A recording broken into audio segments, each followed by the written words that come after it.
Thanks, helmet. Since ancient times. Ow. Oh, the other side. Oh, it's a tight fit.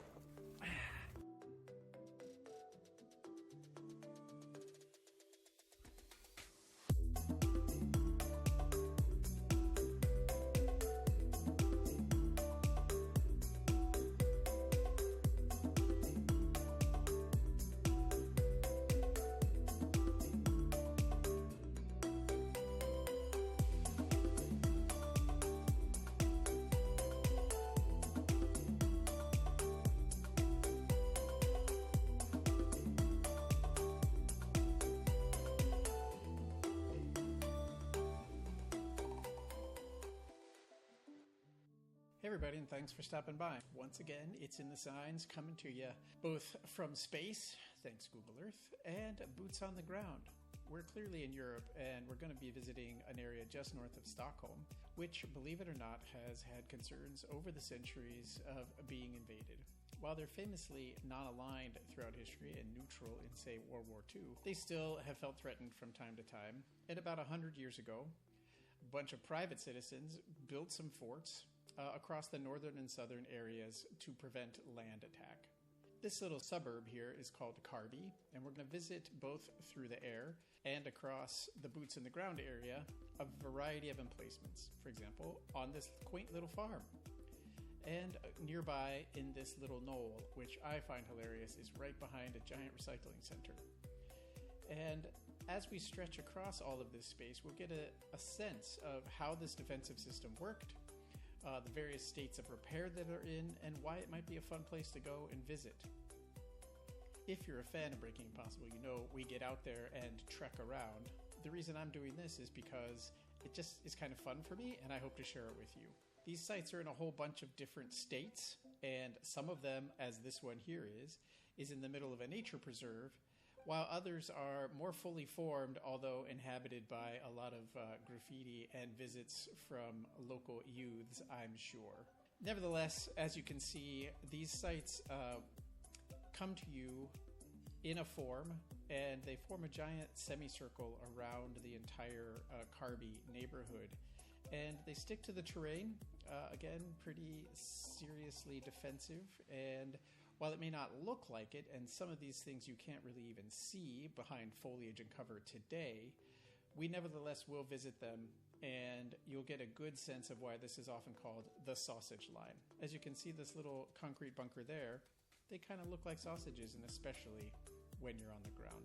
The first places we'll visit are a bunch of infantry emplacements, and they're all surround and are protected by rather large artillery batteries.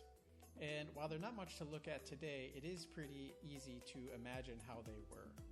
And this Karby fortification is actually part of an entire system. And so just across town over in Sollentuna, there's less preserved ones, so we won't spend a whole ton of time there, but the battery itself is really pretty amazing. And it overlaps with other history, which we'll get to at another time, the 1912 Olympic Marathon, which happened to run right past here. In any case, these little heart-shaped impressions in the ground are the walls of the battery, and it's right behind the Sollentuna church. And the fortifications that surround it, again, the same design as like with Karby, are just out here around following the lay of the land and this little suburb along here. Sadly, most of the ones in here are nothing much more than glorified ditches, but it's still a heck of a lot of fun to get out there, find them, and dig around in the dirt. What is kind of interesting to me is as you go out there, you will find that people don't really know about them. I visited one in the middle of an industrial recycling center, and people were laughing at me. They had no idea it was there. They were like, "What? Do you have something to throw away?" No? Well, we can't let you in then. Happily, many of these other sites are visible, are available. Let's go see them. Welcome to our first stop here around Karby, looking at Stockholm's permanent defense.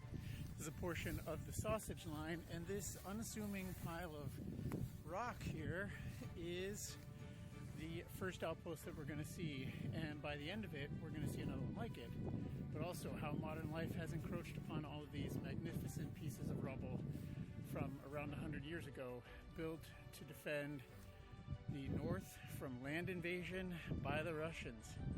It's been a long time here, and they take it seriously. Let's go take a look.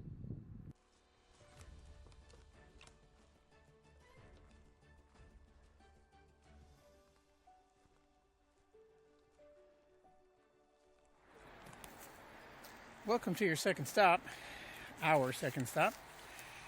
And it may not look like much here in the middle of the forest, but you can make out these distinctive humps and, more importantly, the T shape, which we'll see time and again during our travels today. But it's basically a pile of rocks, this one, just outside of Karby. And that's okay. We can learn a lot from these. The piles of stones used to be covered with concrete, and that protected the infantry. So let's go take a look at how that worked at some of the better preserved sites.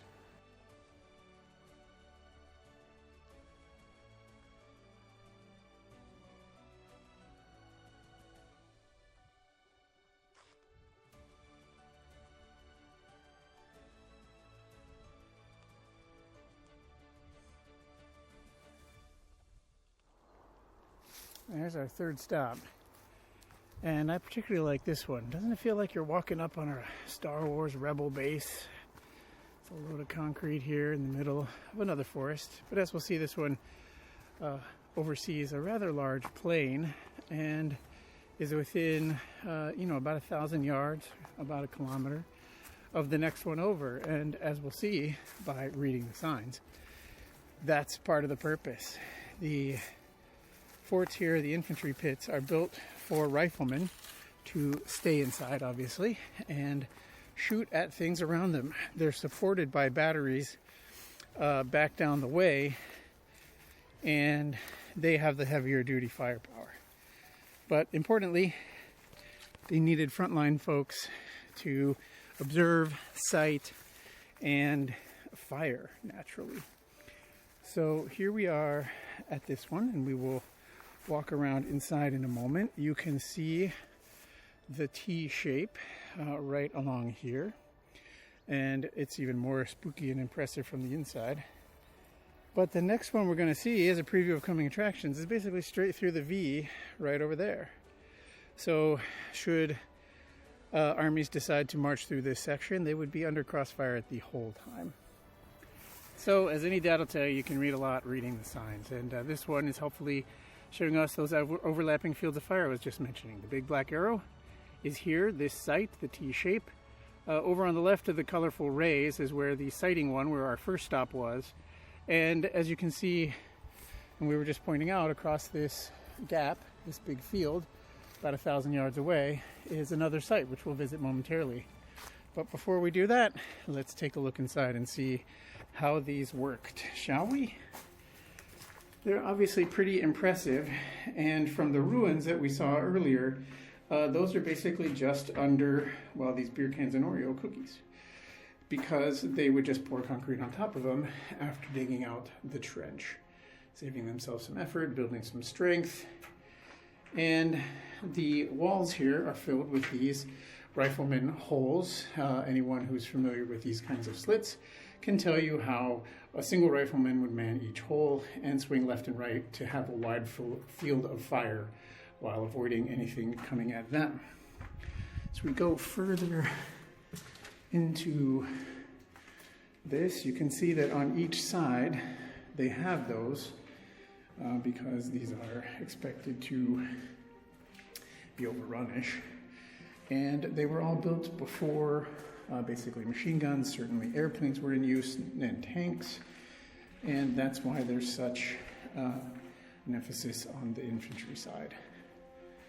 And as we go down the long T here, you can see how those overlapping fields of fire would be laid down through holes on either side.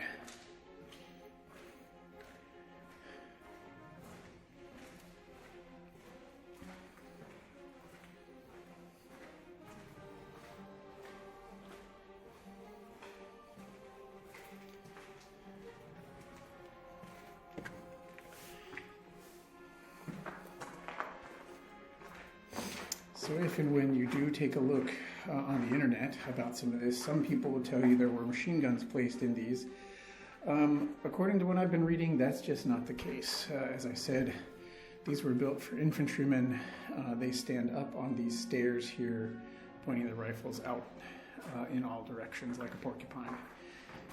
And as I've done my own looking, the machine gun just was not in that much use when these were designed and built. In fact, nothing was added to this defensive line after 1920. So it's just been this way, slowly decaying, and in some cases destroyed. All that time. A big mystery to me, though, which I'm still looking, and maybe if you know, you can tell me, why do they have these doors in the middle of the long thing? That seems like a pretty weak point. I guess at a certain point, if you're getting shelled and you want to get out, but it seems a little odd to me.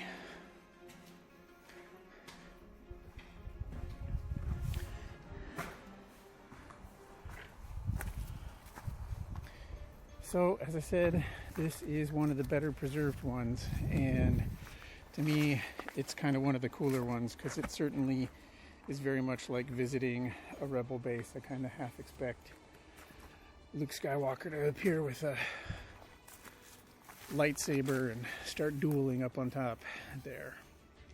Again, you can see the T-shape all the way down. We were just inside there, and there's the door. Pretty cool. Let's go on to our next stop, one that's sort of halfway between the completely just pile of rubble and this one. Okay, here's our next stop. As I was saying, looking backwards, the battery we were just out is straight over there, but actually beyond that copse of trees. The trees here, though, are all basically less than 100 years old, or they would have been just tiny saplings. And so all of these forts would have had a long view of the plains and the waterways that you can see below us now.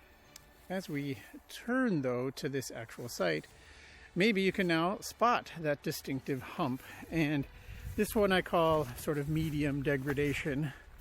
Still a glorious pile of rubble, but medium degradation, because unlike the earlier one where everything was completely moss covered, the shapes were somewhat indistinct. Here you can clearly see the trench work and the exposed rocks, which would have been the foundation. It's a mystery to me why they are missing their concrete carapace, but that is what's going on. As far as more distinctive shapes, you can see this outcropping here, which to my imagination is where the door must have wound up being, because as we'll see in our next site, often the doorway is led to by these sort of protected stonework, stone trench-like objects. Again, this one, you can see all of the exposed stuff. Interesting personally, though, you know, I'm a big role-playing fan, both tabletop and video games, and so I often think about these as IRL dungeon crawls. And so, you know, what do you think this is a sign of? Trolls, maybe? Who knows? There's certainly a lot of them around the Nordics. Let's go take a look at the next site, shall we? And here's our next stop. So, if you think this is one of those midway ones because you see this pile of rocks, and I told you all about the pile of rocks, well, how wrong you are. Haha, I tricked you. Here's a great example of those trenches that the others have that lead to a doorway, which lead into the entire fortress. And as we'll see, this one is really interesting in that it's kind of a U shape, or a cursive U shape, in that it has a curly Q, which is what we're entering right now, and then two uprights, if you will. And you can still see the same design as earlier, with broad viewpoints for sighting. Again, we will see the battery for this particular area shortly, but in the meantime, perhaps you can hear the rush of the cars on the highway just below us.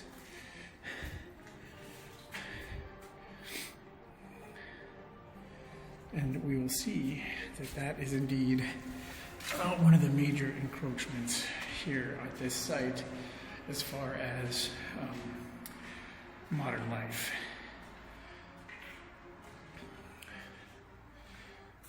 Interestingly, here you can see how these all point down.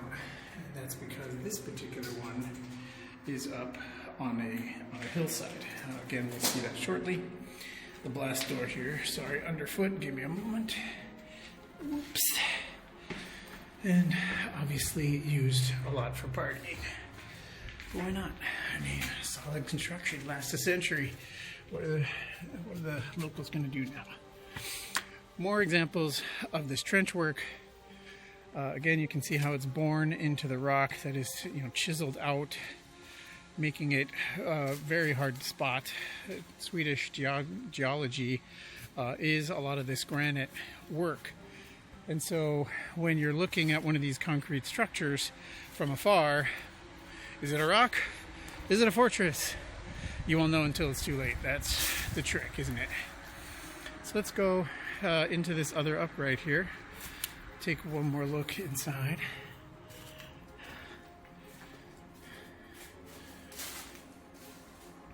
You can see these ones point a little more up because that's upward on the hill, whereas these ones point a little more downward, but not as downward because then you would be shooting your buddy right on the other side of that grass.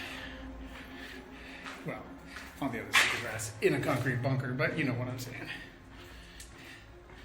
And so here we go, right outside the curly Q again.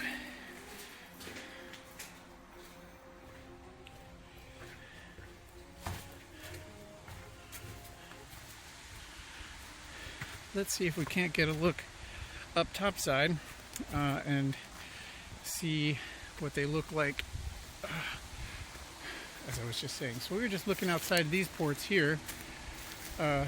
They don't point as downward, they point a little more upward now, probably for obvious reasons, because if somebody's coming up from this side, you don't want to be looking down on them, shooting their kneecaps, I guess. And this is then the structure underfoot. So we just walked through these tunnels and away and around, and there you can clearly see the highway, which will play an important role here just before we end this little section by seeing how that has really impacted the last site that is very much like the first site. But before we go, you can see here why this is called the sausage line. That particular view of the concrete domes, laughingly referred to as sausages. And yeah, I can see that. I'm sure you can too. View of the trench work from above. We just walked through there, and the lower tunnel. Again, those ports pointing out across this grass, the other one's pointing down into the valley where now you can see the highway. And just a wonderfully preserved site here in the Karby section. As promised, we will be showing you right here, right now, how modern life has impacted some of these sites. While this is maybe not the most impactful, you can see that this highway has been cut right through here, blasted out of the granite. You can also sort of see what I meant by the Swedish geology. These bits here, while probably blasted a bit, were generally exposed rock. And right here next to me is very much like the first one we visited, an unassuming pile of rubble. It too is this circular design, like the first one, which is why we didn't hop the fence to go look at it, with some trench work and bulwark up next to it. I really have no idea how far it might have stretched out, but typical design, of course, would have this follow the ridgeline a bit more and overlooking the valley and the pass between these two giant hillsides. So that's my hypothesis. I will be trying to dig into some of the military archives, but meanwhile we can actually go in this one too. I have no idea why it's so teeny tiny. Several of them that I've been in are like this, nor am I entirely sure why there is this metal post.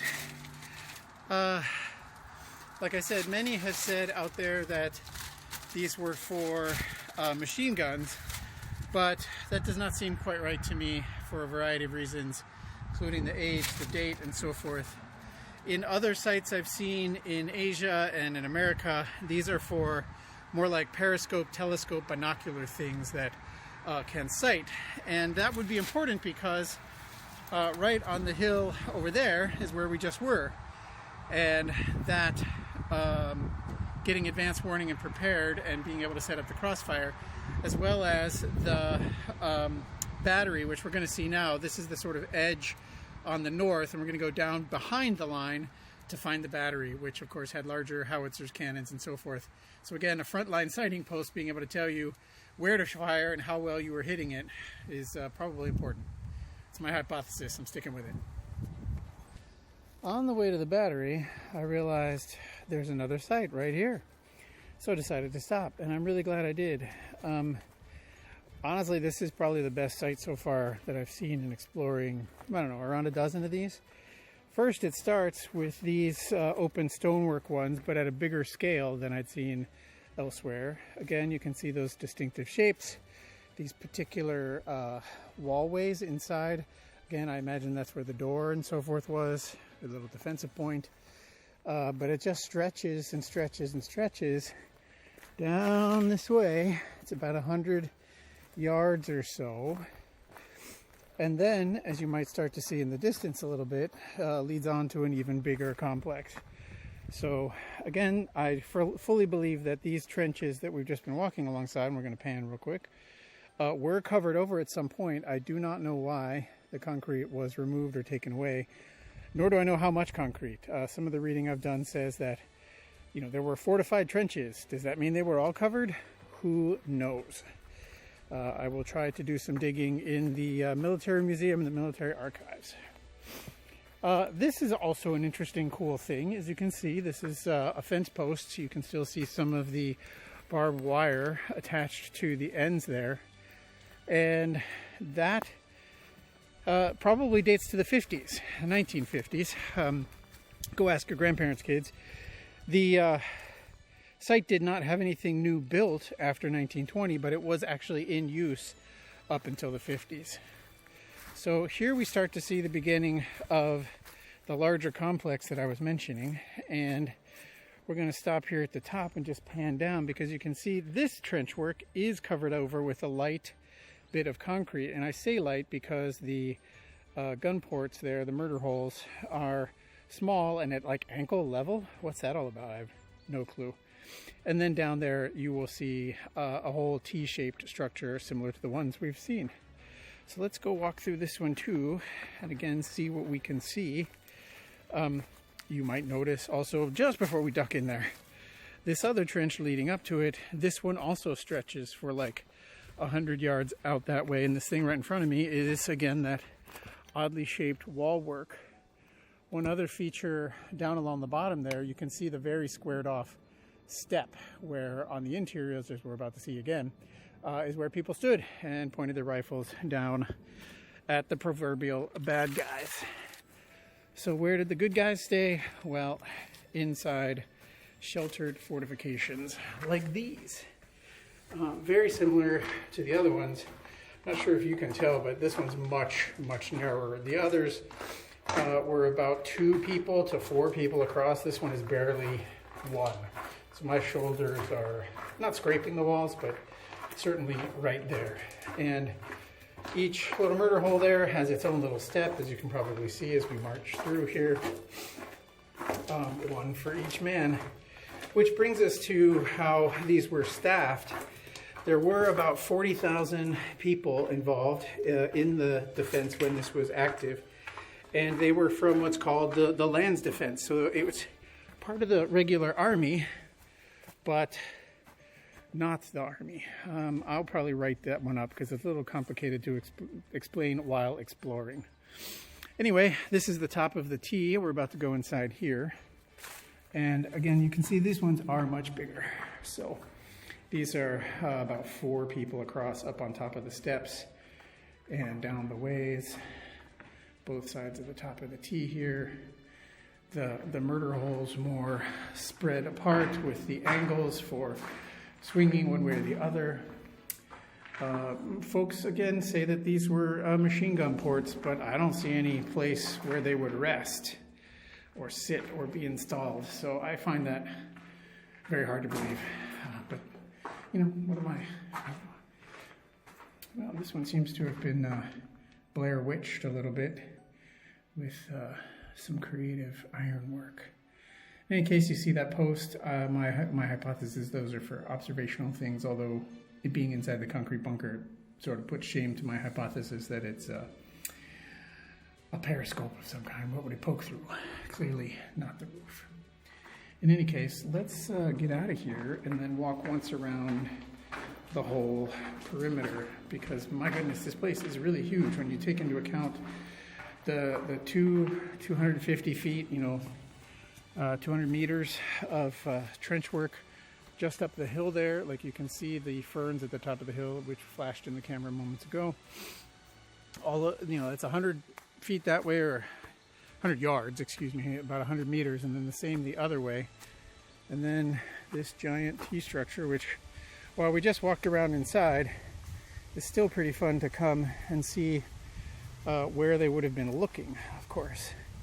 So this front of the T to the left and the right, while it looks like forest now, these trees are not 100 years old. They would have had very clear fields of fire up and down this valley, which is, I assume, why this one is so big. The military planners felt that armies were likely to march through this section for some reason. Stay tuned. I'll be putting that on the video here with a little view of Google Earth, so you can take a look at the geography and geology that drove some of this. But again, this one is joining my faves for the reasons I mentioned earlier. I mean, it just looks like a rebel fortress, doesn't it? Sure does. So we're on our way to the battery, which again supported all of these with the heavy fire, the howitzers, the large cannons shooting arcs over the top of these folks while they took the brunt of the infantry battles, sheltered in their lovely trenches. Let's go see that battery. And here we are at the battery. You can see this road here and a little bit of a barn perhaps in the distance. This location is on the edge of sort of the city and civilization in a way. Where we came from was right up there, and in fact, all the way around like this. So what that means is that there's a semicircle, and this is the center of it, this battery. And there's not much to see at a battery, as you may or may not know. They're basically just open pits and holes where you would have the big guns and hold all the ammo. And as you're looking at it from here, certainly you don't see much until you see a hole in the ground. And let me assure you, there are no hobbits here. But each of these, and we're going to go through several of these pits, seem to be ammo centers or control centers, although they're seemingly very small with no openings to other locations. So maybe they were just shelters if you were getting bombarded, I don't know. In any case, this is the largest one I've seen at this location, and we're going to go walk around this entire site, but again, use your imagination. There's not much to see in this, and in fact everything you're looking out in front of me here is the site. It's just this big plain. What I'm walking on here seems to be some kind of old supply road. On the right seems to be some kind of defensive wall, and I will insert some videos of some better preserved ones, that is batteries, but they are not here. And I mention that specifically because they all seem to be of the same style and on the same design, but different materials and different quality. So, for example, this little pit here is just dug out of stone, out protruding into the wall. And I've seen examples where that's lined with nice, smooth, clean concrete that obviously is deeper and more protective and more trench-like and higher quality. So I don't know what to say about much of that, except to continue pointing out, here's the wall, here's the site.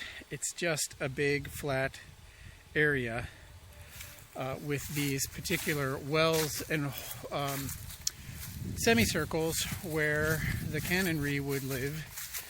And I do specifically mention cannonry because they would have been placed at like wall height here to fire out over the tops, and the howitzers would have been behind us in those big flat plains. And maybe that explains some of the site in the back there, that larger one, because as I said, these little ones are little. They are much smaller. You can tell probably right away this is maybe a person and a half across, and they have these holes in the wall, which in other sites that I've been in generally were for storing ammunition and so forth. And as we'll see shortly, these big doors go over those holes. And so I can only imagine that various sorts of ammunition were stored in those pits to keep from being hit and exploding, and yet handy for preparing the cannon, obviously, and firing. And again, the forts that we saw today stretch from basically over that direction all the way over this direction. So this one battery covered in arcing fire like most of those sites. Again, I just said these cannons peek over the edges of the walls. Obviously that would have been if they were already losing and the infantry had retreated or given up or been killed, and the invading army was here on this site. I will have to look more into those arcing fields of fire and how that was all supposed to work.